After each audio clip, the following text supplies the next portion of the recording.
starting is hard. In fact, scrap that. Starting anything at all is hard. And gaining momentum in that thing is even harder. But I believe that the design industry is one of like the easier industry to break into. And today I'll be sharing my point of view of or my experience navigating the design industry as a newbie. At least I've been in this thing for close to 4 years now, and you definitely find it useful. A quick recap of my journey here, of how it started, what drew me in, and all of that good stuff. So I'll not to sound cliche, but I would say like I have always been like a creative person. I've explored different parts of creativity, but the one that I would say stood out or like spurred me more into this was blogging. I started blogging, I think 2016, I think. Yeah, thereabouts. And when you're blogging, you have to post pictures. I didn't really have pictures to post, so I have to like create graphics. And well, anyways, I'll put some screenshots of some. My blog is still active, but like I'm taking down the link from everyone from viewing it. But I'll show you some of the things I created then using some free graphics creator and all of that stuff. First, fast forward to 2020, I decided, okay, this thing called graphic design, I want to learn it. I mean, let me go to YouTube, learn it. I got the software, but I didn't know how to figure out the software. Even with the YouTube channels, nothing was comprehensive enough. Nothing was like detailed for like beginners. That was that for 2020. Then 2021, I saw like something about scholarship, and I think I've said this like 200 million times on this channel, that I was a recipient of the Geneza School of Design, and I've forgotten the collaboration, but I was one of like the 1,001 women to train in design or something like that. Bottom line, I got a scholarship to learn graphic design, and that like kickstarted my journey as a graphic designer. That's April 2021. So I got that graphic design course. I went through the course, documented my journey online, and that's basically how I started. That was just the genesis of my being as a graphic designer. From learning design till now, what has been the journey, or what's the journey like? So as I said, I got the scholarship, and one thing I did from that point of learning was to like document my journey online, as on Twitter. So the course is like very, very beginners friendly. Like it starts with teaching you how to use the pen tool, how to cut out, like you literally have to like cut out. There's one of the modules whereby they had a picture of banana, and you have to use like the pen tool to like trace it out, to cut it out. Like you have to learn the hard way basically. Yeah, so I started doing that. So if I complete each module and each task, I'll just post it on Twitter that, oh, task 1 done, task 2 done. Basically, I was just like documenting my journey online again. So let's just bear that in mind. So I was posting my work online, and once I completed the course, I started like watching lots of YouTube videos, recreating the tutorials and posting them. So one thing about recreating tutorials, as in when you're just starting out, is don't just recreate for the sake of recreate. Don't just copy for the sake of copying. Like when you just copycat design blindly or just recreate something without, it kind of stunts your creativity, as creativity that I've never explored. So this stunting it. So once you're like recreating tutorials, recreating videos, recreating all of that stuff, first of all, always give credit to where the design that you recreated, so it not be like you end up passing it off as your own. You want to like look at how like the structure, break down the design. You recreating the design is just for you to like break down the design.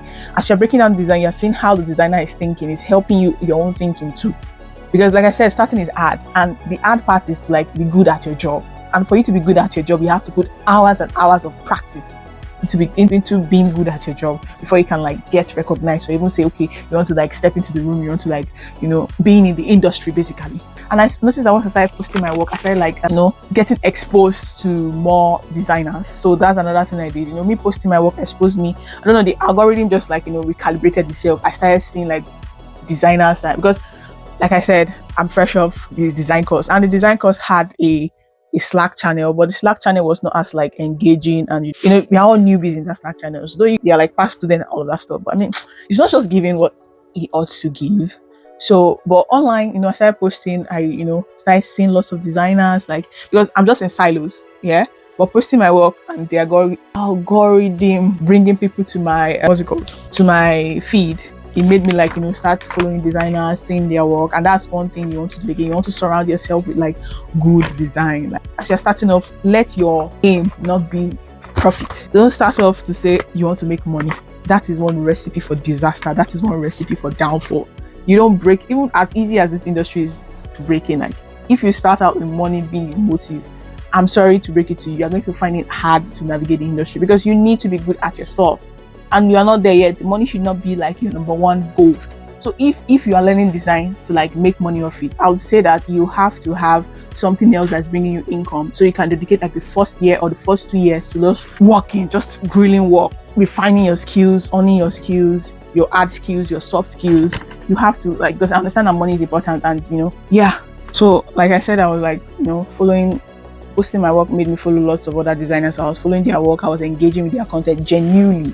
So these are people that, like, while I was having like 0 years of experience, they were having like 5 years of experience, 4 years of experience, 3 years of experience.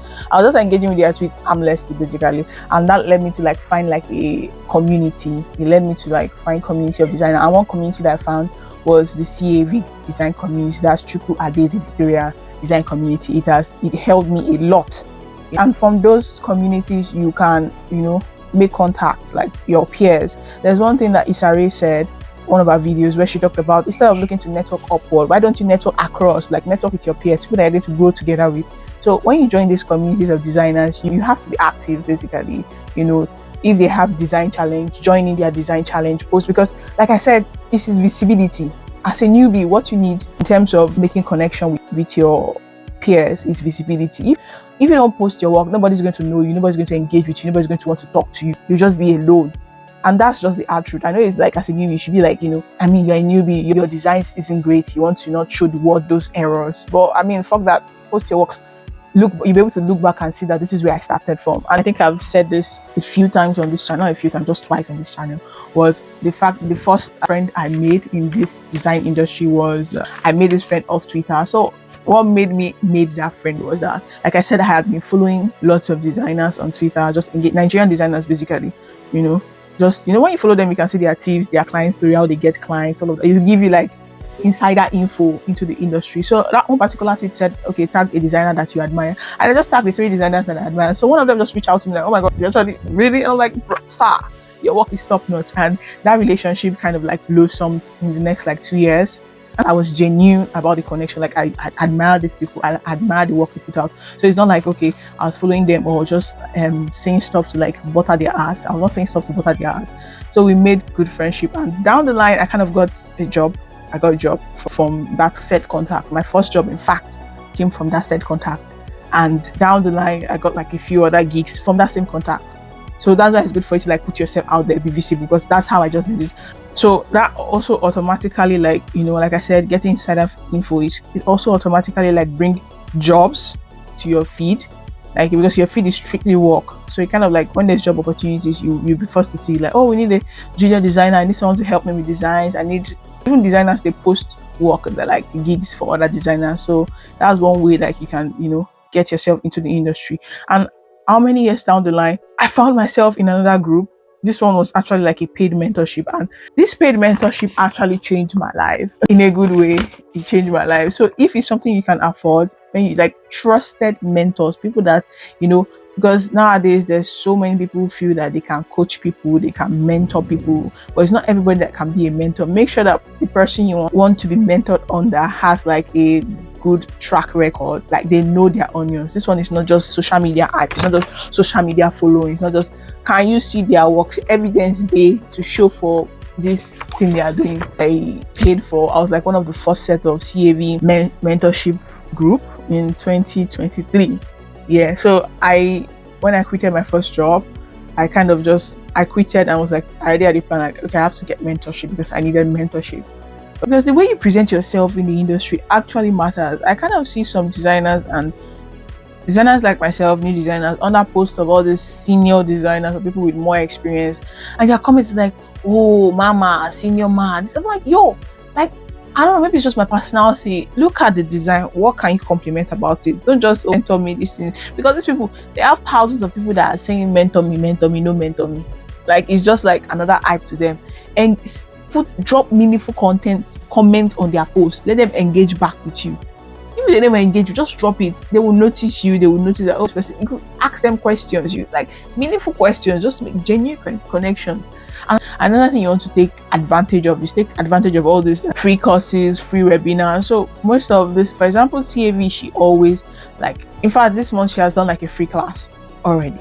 And like I said, in all these places, you meet people, you make connections with people. That's how you get yourself planted in the industry. And when there's like events, like, design events, try and show up, because you also further like solidify the online online connections you have made, because these connections, they're all online connections, not like you guys are seeing face to face. Even the friendship I said I made, I have not, like, we didn't we didn't see. So online community is also as important as like the offline community. It's more easier for you to like reach more people and all of that stuff. And as a newbie, if you're like bent on, you know what, I've been doing this thing for 1 year, I need to make money, try freelancing platforms. That's what I did. That is what I did, and it worked for me. I tried Upwork. So okay, before I even tried Upwork, I tried Fiverr. Fiverr was when I learned graphic design. So I was designing with Canva. With Canva too, I could see a lot of people were making money off selling templates and all of that stuff. So I opened my Fiverr account to like sell templates. First, I don't know, did I say month or 13 days? I can't even remember. I don't even know I made a sales. But I made just one sales on that platform. And it was a $5 it was a $5 sales, and the client gave me like how much?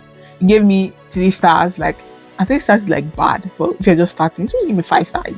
And it stressed me so much on that job. I was like, anyways, I didn't have any luck with Fiverr, and I moved to Upwork. And Upwork, the crazy thing with Upwork is that before I opened Fiverr, I had opened Upwork, but my Upwork account was initially for writing, because I used to blog, I used to write, I used to do SEO, creative writing, all of that stuff, blog post writing.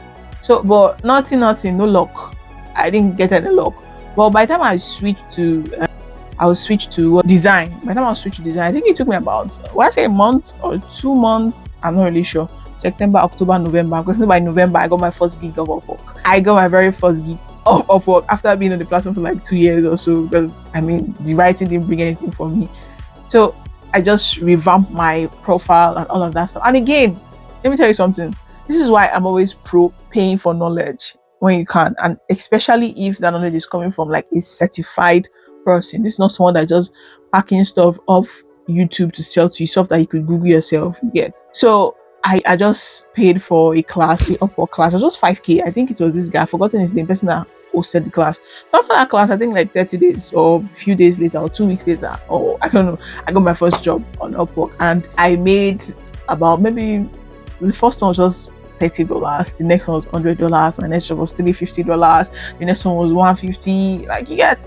So all those, it has gotten a bit more tougher now. But if money is something like you are really, really, let me just make something of this thing, let me just be doing this thing, you can try a freelancing platform. So that's just how I like got my first money of design, was via freelancing platform. Before now, I now like got into like referrals, getting jobs, and those good things. Another thing again with this getting jobs is, I joined some other communities on WhatsApp, and I was just like posting my work. I just know that because I'll design, post on Instagram or post on WhatsApp, post on Twitter, then I'll share the link to WhatsApp. A lot of people were actually taking notice of that. Before I know it, people are just coming to my DM, or people will just refer me. I'm like, where this person know me from? They'll say, oh, this person referred me to you. I don't know the person, but the person actually got my number from the group. You get, without even interaction, just merely just posting your work. I swear to God, posting your work will do you a lot of good. So just post your work and put in effort to be good at your craft. So guys, that's just it. Like, that's just my story of like starting from where I was in 2021 up to now. That's how I've been able to like, grow, just by constantly just sharing my work, and paying for knowledge and showing up wherever there's free knowledge. I take advantage of it, especially when the source is incredible. So if you're just starting out, I will advise you, like, take a course. I'll always recommend Geneza School of Design, and they also have like a 15% discount code. I'll link the link to the courses in my description, so you can check it out. If you can get the course, when you get the course, try as much as possible to like follow through it, finish it, start practicing on it, be active. Like, you are basically hawking your market. So the design industry is just like that. You have to hawk your market. You have to carry it in your head. You can't build in silos yet. And again, it's a very low barrier. Like entry. You just need your skills, and okay, this is what I can do. This industry doesn't require you to buy goods, open shop, do advertising. Basically, all you need is just your skills, your phone, data. That is all. Right connection, right strategies, placing yourself in strategic places, and boom, you just find yourself navigating roles, changing roles for 5 years, and now you're still in this business. We are going and going. That's just it, guys. I hope you found this helpful in any way. If you have any question for me, any comments, just don't forget to drop it down in the description. In the comments, and I'll see you in my next video. Bye.